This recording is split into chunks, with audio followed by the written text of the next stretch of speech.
You're listening to If I Drown, It Should Be in Water by KoboldKing, read by Coram Deo. Splash! Chara started, sent hurtling violently out of the manga they were reading by the sound of Undyne cannonballing into the lake. It was an admittedly extremely impressive splash. Like a meteor, she had sent up a tidal wave around her that sprayed not only the other swimmers, but the few people lounging around on the shore. Except Sans, who was within the splash radius, but somehow still bone dry, despite being fast asleep in his lawn chair. Chara sighed, doing the best they could to dry off the stray water drops on their book. Everyone in the lake was still cheering Undyne. They let out a half-hearted cheer themselves before dropping their voice, feeling awkward. Everyone really was having fun in the water. But as for Chara, they'd stay right here. That would be the end of it if they didn't have a voice in their head who was very invested in their happiness. "What's the matter?" Frisk asked, sounding confused. "You're usually way more excited when Undyne is undining." "I am excited," they replied internally. "I cheered." "Barely? Come on, tell me what's wrong," Frisk insisted stubbornly. "Why aren't you swimming? You love being in the water." Before, that was on days when Frisk was controlling their shared body. They'd make for the lake, make a splash, and start paddling around, enjoying the feel of the cool water against their skin. Back then, they hadn't been taking it in turns. Chara had always been a tag-along commentator in the back of Frisk's head. Frisk was still right, though. They had enjoyed it. "I just decided to read instead today," they said evasively, watching their friends splash around from a distance. Even Alpheus was having a good time. The warm sun seemed to have gotten her much more active than normal, and she was swimming around Undyne full of zeal, often with only the top of her scaly head crest poking above the surface. It was a bit like Jaws, but with a nerd. "No, you want to swim," Frisk said. "I can see you watching all of them, and I can feel that you're unhappy. You're jealous. You want to be down there joking and playing. You want to be in the water." Ugh, they hated it when Frisk knew what was going on in their head, which was all the time, since they shared one. They glowered at nobody and opened their manga again. It was terrible, but it was something to do. "Why aren't we in the water?" Frisk asked again, insistent.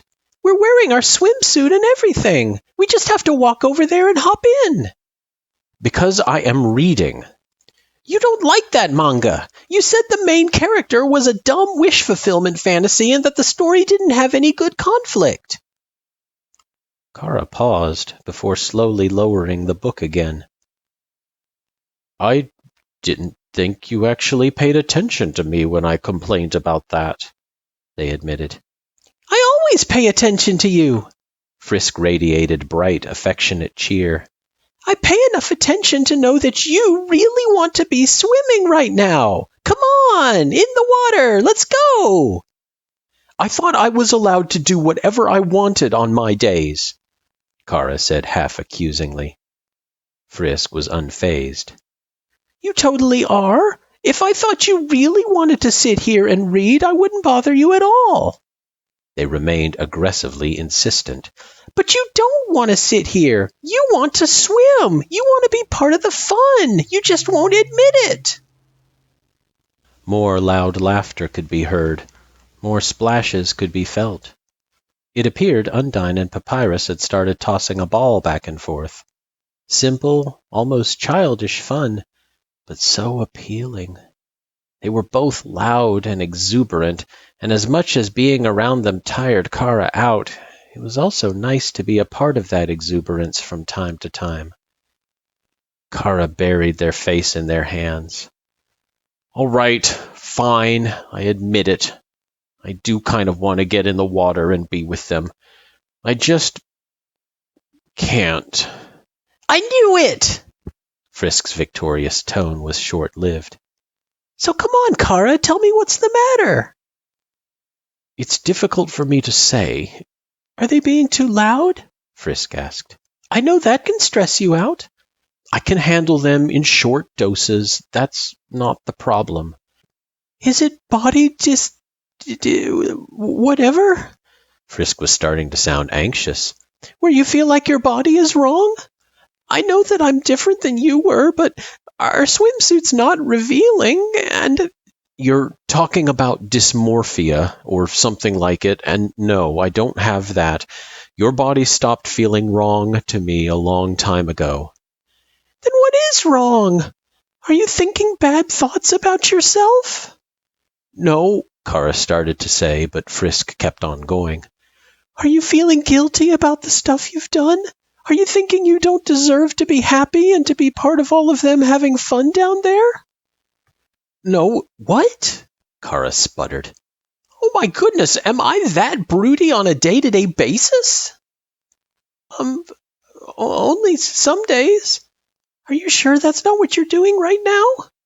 Yes, I am sure, they snapped with gritted teeth. Then what's wrong? I just want to help. Frisk, I can't swim!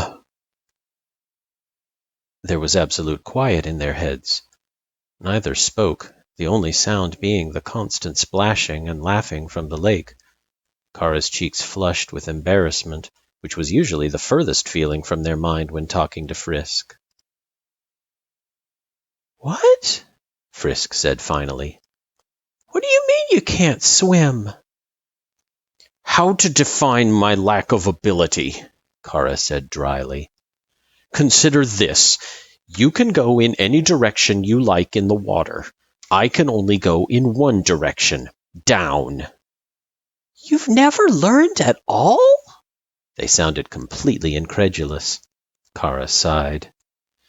The underground had nowhere to learn but cold, damp caverns, and my life on the surface was not exactly a summer vacation. Frisk went quiet for a moment, uncomfortable. But you've been swimming with me before.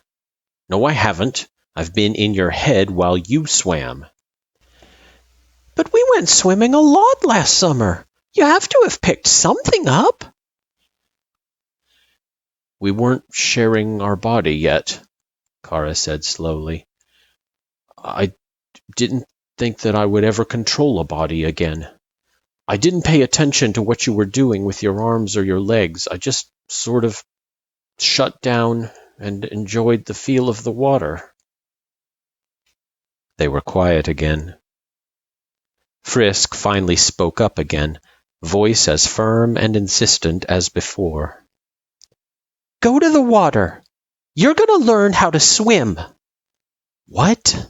You heard me. You're going to learn how to swim, and you're going to like it. But I will flounder in the water, Chara objected. Relax, Frisk said in assurance. I'll take over if it looks like you're actually going to drown. What if I panic and I fight you for control? Undyne could totally lift us out of the water with one pinky. We'll still be fine.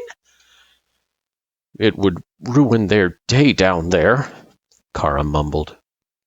And even if we don't drown, it'll still look weird if we're suddenly a novice swimmer when we've been swimming for years.